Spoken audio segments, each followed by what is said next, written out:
If you dig through the earth and then jump down, will you be able to reach the other side of the earth successfully?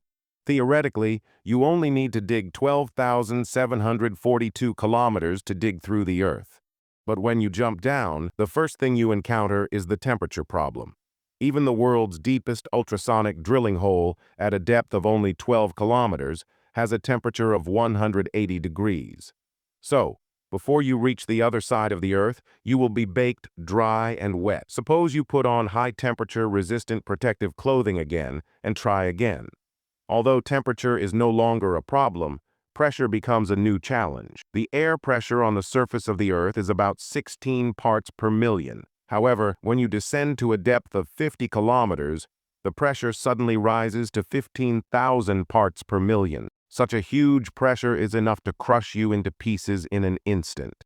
Suppose again that you are equipped with a pressure-resistant protective suit and that you have installed heat insulation in the tunnel. You try to jump again, but the Earth's rotation creates another problem. The tunnel rotates with it. You keep hitting the wall, and eventually you are knocked dizzy and shattered into pieces. To avoid the influence of the Earth's rotation, you can only dig a tunnel between the North Pole and the South Pole.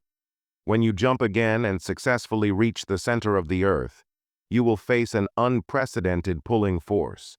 It's like you are in space, floating in mid-air.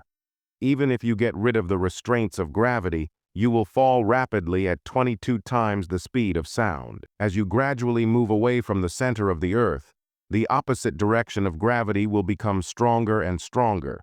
When you reach the other side of the Earth, the opposite gravity will quickly pull you back into the tunnel. Then you return to the other side and keep jumping back and forth. It takes about 42 minutes to cross the Earth.